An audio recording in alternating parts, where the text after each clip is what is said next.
Welcome to this video tutorial brought to you by tutvid.com. In the following tutorial, we're going to take a look at creating a navigation bar out of some web icons that we are going to make. So let's get started. Go here to File, hit New Document, width 400, height 100 pixels. Set the background contents to white. Hit OK. We've got our document here. I'm going to drag it down to here. Open it up a little bit. Blow it up to 200% to make it easier for you to see. Now the first thing I'm going to do is select the background layer and double click my foreground swatch here and select one of these dark grays here and hit OK. And I'm just going to hit Alt or Option backspace. That's going to fill that background layer with that dark gray. The next thing I'm going to do is come up here to View and make sure my rulers are turned on. So you can just hit Command or Control R and that'll turn your rulers on. Now this document is 100 pixels tall. So we're going to click on the top ruler and drag a guide out and place it at the 80 pixel mark over here to the left when it comes to height. So you're going to see here.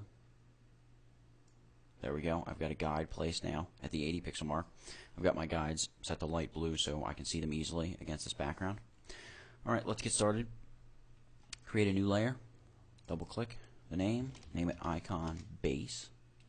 Select the rounded rectangle tool. Make sure the radius here is set to 8 pixels up in your toolbar, and also make sure that you have it set to fill pixels, not a shape layer or paths. Hold the Shift key to make sure you're constraining it to a true square, and drag it out about that big. Now you don't see anything here because my foreground color is this background color. I'm just going to lighten it up a little bit so you can see what's going on. There we go. You can see that we have in fact created a shape. I've got the shape here and I'm going to apply a layer style to it quickly, and the layer style is first going to be a drop shadow, but this drop shadow is really just going to be an outer glow. We're going to change the color to white, and I'm going to uncheck global lighting, and I'm going to change the angle to -90. I'm going to lower the opacity to about 50, and I'm going to change the blend mode to normal. I'm also going to reduce the distance to 2 pixels and increase the size to about 8. 8 looks good. And I'm also going to apply a gradient overlay. So I'm going to check gradient overlay, and I'm going to click into my gradient editor. I'm going to select this black handle, and I'm going to make this a darker gray. Hit OK. Select the white handle. I'm going to make this a lighter gray. Just like that. Hit OK. Now we want the lighter gray to be on the bottom, so we can just hit reverse here, and that's going to place the lighter gray on the bottom and the darker gray at the top. Hit OK. Now we're going to hit Command or Control J 4 times. That's going to duplicate this layer 4 times. 1, 2, 3, 4. Just like that. And I'm going to select the top layer here. Hit V, which is going to switch me to my Move tool. Right there. And then hold down Shift and use my arrow keys to push this one all the way across the screen until I've got about the same amount of distance between this edge as I have over here at this edge. Once that happens, if I'm using Photoshop CS2, I can hold down Shift and select all 5 of these icon layers, and I'm going to come up here to Layer, Distribute, and hit Left Edges. This is going to distribute all of my icons here across the screen, all equally spaced. The last thing we're going to do with these icons is hit Command or Control G, which is going to group all 5 of those layers. I'm going to double click on the group name, and I'm going to name this Icon Base. So I know that all of my icon bases are in here. I'm going to grab this group and drag it down to the new layer icon. That's going to duplicate the group. I'm going to open the group up, and I'm going to, actually no, I'm not going to open the group up yet. I'm going to hit Command or Control T first. I'm going to transform it, and then I'll open the group and get into layer styles. Command or Control T. That's going to free transform this, and up here in the toolbar you have a width and height percentage adjustments. I'm going to reduce the width to 85% of its original and the height as well to 85% of its original. So hit OK. Again, we're going to place these icons just like we did with the other one. We're going to hit V to move me to my Move tool. I'm going to shift this first icon over and place it in the center of this square. Go up to the top layer and do the same with the icon on that side. Just like that, that's squared. Select all 5 layers, go to Layer, Distribute, Left Edges. There we go, they are all placed. I'm going to select this layer, or icon base, excuse me, copy 5 layer. It's this one here. I'm going to double click into the layer styles. I'm going to get rid of the drop shadow And for the gradient overlay, I'm going to uncheck reverse so that it goes back to having the light gray on top and the dark gray on the bottom. Hit OK. Now we want to duplicate this layer effect over all the rest of these layers. It's really easy to do. Right click on the layer, hit copy layer style, click on icon base copy 6, shift click up to the top of the number of layers we have here. I'm going to right click and just hit paste layer style, and there you go. It quickly pastes all of those layer styles. I'm going to rename this group icon inner. So now we have the base of our icons set up here. I do see one thing I don't like though. I must not have adjusted these icons properly because this one here in the center, not centered. There we go. Okay, so we've got the intersection of our icons and the base section of our icons here created. The next thing we're going to do is create a shine for them. So I'm going to create a new layer and I'm going to name it shine. Whoops. Shine, there we go. And I'm going to grab the rounded rectangle tool again, and I'm going to pull a rounded rectangle down that just goes from the one edge of my inner icon to the other edge of it. I don't want to cover up this little frame now that we have going around this gradient. Okay, with that shine selected, I am going to go to gradient overlay. Actually, cancel that for a second. Make sure white is your foreground color. We're going to go back to gradient overlay. And in the gradient section, I'm going to hit foreground to transparent. I'm going to move the transparent slider back to about 70%. Don't worry about the white slider here. This is the top slider we're working with here, the transparency slider. Hit OK. We're going to lower the opacity to about 50%, maybe a little less. And now you can see we still have all this black in here, and that's because the original shape we drew was that dark gray. We can get rid of that by coming up here to blending options. Under the advanced blending section, there's this fill opacity slider. Reduce that to 0. And you can see we're left with our shine. I do want to come back into gradient overlay though. Open up my gradient editor again. And I want to pull that transparency back a little further. Just like that. Maybe reduce the opacity a little more. Hit OK. Just like that, we have our shine. We're going to hit Command or Control J 4 times. I'm going to grab this one, move it all the way over across my screen. Just like that. Shift click all of those layers. We're going to once again come into Layer, Distribute, Left Edges. And there we go. We've created the bases of all of these icons. I'm going to hit Command or Control G to group these shines. I'm just going to name this group Shines. Now we're going to start creating the icons, little graphics that are going to go into the center of each of these icons. Let's start with the home icon. I'm going to zoom way in on this first icon here to the far left so we can really see what we're doing. I'm actually going to create 3 layers because our home icon is going to be composed of 3 layers. I'm going to go to layer 1 and grab the rectangle tool. Hit D to make sure my colors are set to their default colors and set black as my foreground color. With the rectangle tool, make sure you have fill pixels selected. And we're just going to draw out a box just like that. Go up to layer 2. Again, in the shape tools, grab the polygon tool. Now make sure the polygon tool is set to 3 sides, and also make sure that here under polygon options, smooth corners is unchecked and star is unchecked. You don't want to have those set. It will give you all kinds of weird results. Hold the shift key down and now rotate your triangle till you have the flat section, there we go, on the bottom. So we can put these together here. There we go. Just like that. Switch to the move tool and now shift this over. Command or Control T. Make this box just a little bit narrower, not quite so tall. Just like that. Now I'm going to merge these 2 layers, so I'm going to select layer 2, which is the roof here. And I'm going to hit Command or Control E, that merges those together. You can see these are now both on one layer. And I'm going to hit Command or Control T to free transform them, and I'm going to move them down, and I'm actually going to widen it a little bit. Apply those changes. And center this roughly here in the center of this icon. I'm going to come to Layer Styles and apply a gradient overlay to this as well. We're going to create a new gradient for this. This gradient is going to be a pink to a dark red. Hit OK. And you can see our gradient there. Hit OK once again. Now on this layer 3, I'm going to use the rectangle tool. I'm just going to draw a door here for our house. Just like that. I'm going to select both of these layers and I'm going to group them. I'm going to name this group Home Icon. So that's the home icon. Let's move on to the gallery icon here, which is going to be the second button in our navigation bar. Create a new layer, and actually create two new layers. First thing we're going to do is grab the pencil tool. I'm going to click here, and I'm going to hold down Shift, and I'm going to click up here. It's going to draw a straight line right up the middle of this button for me, because what I'm trying to do is just create a line going right down the center, and this line I'm going to lower the opacity to about 15, just like that.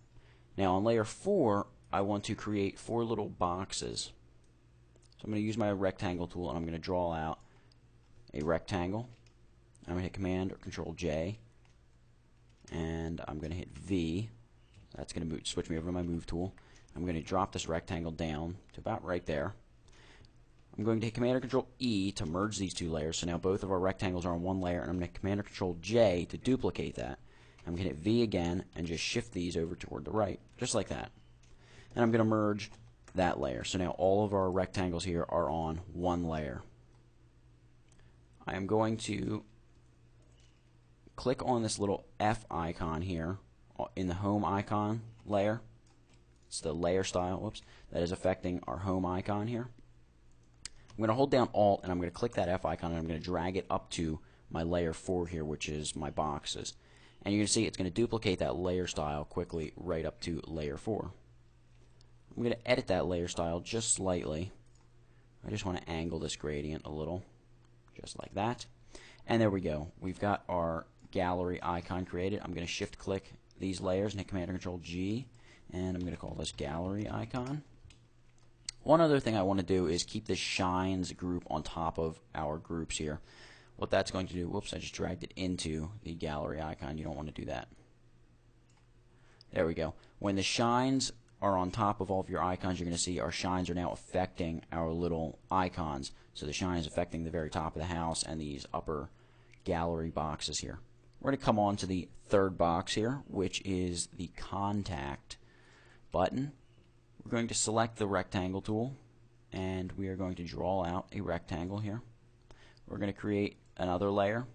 We're going to grab the pencil tool. Actually, we're going to duplicate that layer style first. So I'm going to hit Alt, drag that F up, and there we go. The envelope, or what is going to be the envelope in a minute, is now affected by that layer style. We're going to come here onto layer 7, and using the pencil tool, we're going to draw the flap that an envelope has, just kind of roughly. And I'm going to come up here to Filter, Blur, and Blur. Just going to blur that ever so slightly and then reduce the opacity to about 50%. I'm going to group these layers, Command or Control G, and we're just going to call this envelope. There we go. And I'm going to create one new layer for this. I'm actually going to select that envelope group and hit Command or Control T and kind of tilt it on its side. Apply those changes. I'm going to hit layer 8 here, which is a blank layer as of right now, and I'm going to grab my line tool, which is hiding beneath the rectangle tool here, right there. Make sure the weight is set to 1 pixel and black is your foreground color. And I'm just going to draw some lines coming off the back of this envelope to imply some speed. Just like that. I'm going to select both of these layers. I'm going to shift them over. I'm actually going to, with both layers selected, or the group and the layer, I should say, selected, I'm going to hit Command or Control T to free transform them, and I'm just going to tip it up a little bit more. Apply those changes. Just like that. I'm going to lower the opacity of this layer 8 here, which I'm going to name lines, actually, to make sure that I'm staying clear here and you know what I'm doing. So I'm going to select the lines layer, and I'm going to reduce the opacity to 15%. Now, one other thing I need to do this lines layer is apply a mask to it to get rid of the lines coming outside of our icon here. I can do that by coming into Icon Inner and just control clicking. This is the third icon in. You can see it places a selection around the inner icon. got my lines layer selected. I'm just going to hit the mask button, and it's going to mask it to that shape that I had selected. So now those lines are no longer going outside of it. Matter of fact, I'm going to unlink that mask from the layer, and I'm going to use my move tool here, and I'm going to, oops, make sure I select my envelope as well. I'm just going to move it over a little bit, just like that. So there we go. I'm going to group these two together actually, and just call it envelope icon, because that whole thing is our envelope icon. I'm going to move over to the next button, and the next button is going to be our FAQ button, and this one's going to be pretty simple. Just create one layer and grab the type tool and just type out a question mark. That question mark's a little too big. I'm going to double click on the little type icon here. I'm going to make these thumbnails a wee bit larger. Double click on that type thumbnail and reduce the size till let's try 36. 36 looks good. Check, just find a good font. This font here is going to work fine for me. I usually use something like Arial or Helvetica or one of the very basic fonts. When you start getting too fancy, the question mark's not really going to fit in with our clean-cut style navigation bar we're building here. So just find something that's pretty simple. Now here again, we are going to open up and copy up a layer style. So I'm going to holding down the Alt, or if you're on the Mac, Option, and I'm going to drag the little F icon. Drag it right up, just like that. And that's our FAQ icon. The last icon we're going to make is going to be the most complicated.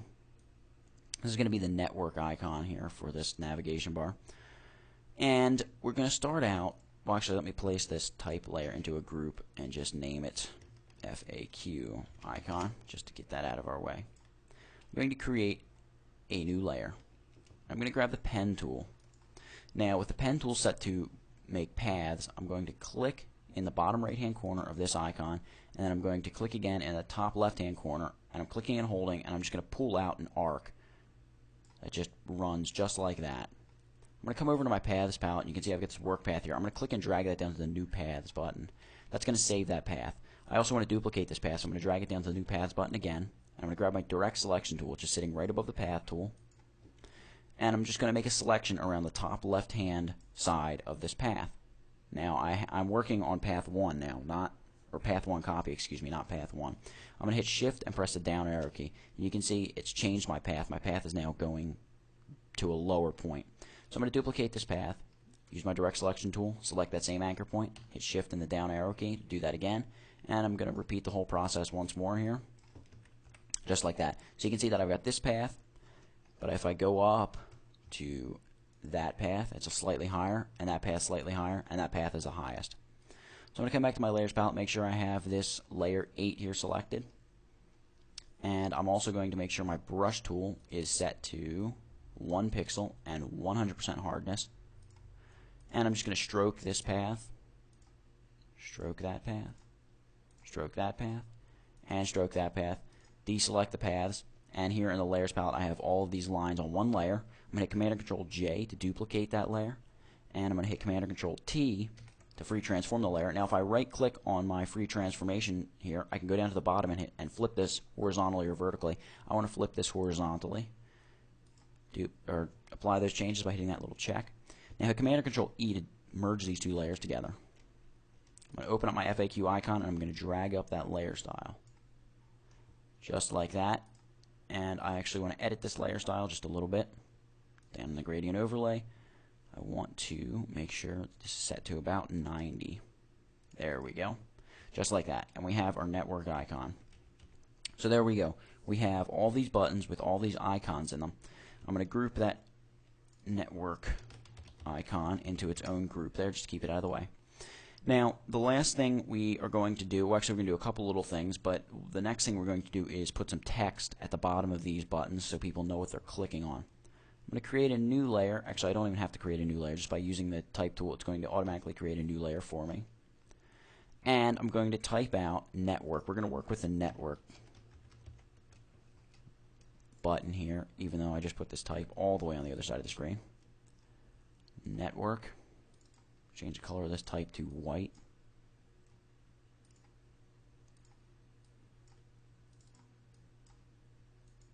There we go. Apply those changes. I'm going to zoom in on the network icon here. Double click the word network, and we're going to reduce the size to about 8 points. So you can see now the word is significantly smaller. I'm going to use a pixel font here. So either find a pixel font of your own or download one from any of the various free font sites out there. And we're going to use this pixel font right here. A pixel font is really just a very rough font, and when I use a pixel font, I'm usually only going to use it. Matter of fact, I do only use it when I'm working with something where the type is going to be very small and it still has to be legible. So I'm going to reduce this to 6 point here. And when you're working with a pixel font, you want to get rid of all the anti-aliasing. So this AA drop down menu, just set that to none. It's going to give you very sharp letters. I'm going to change the color of this type back to black and apply those changes. So we now have the word network at the bottom of our network button. I'm just going to duplicate that layer and move it over a little bit. Oh, you know what? One thing I want to make sure I do, when I create this word, I want to make sure I have my positioning or aligning here set to center. This is so when I retype the rest of the words, once I've positioned them, they'll all be centered in their icon. If I were to align it to the left or to the right, when I select this word like this and type FAQs, what would happen is it would either be pushed off to the left-hand side or to the right-hand side, depending on which alignment I had chosen. So Command or Control J to duplicate that layer. Move over some. Double-click that T icon in your Layers palette. Contact. Command or Control J to duplicate it. Shift it over. Double-click that icon.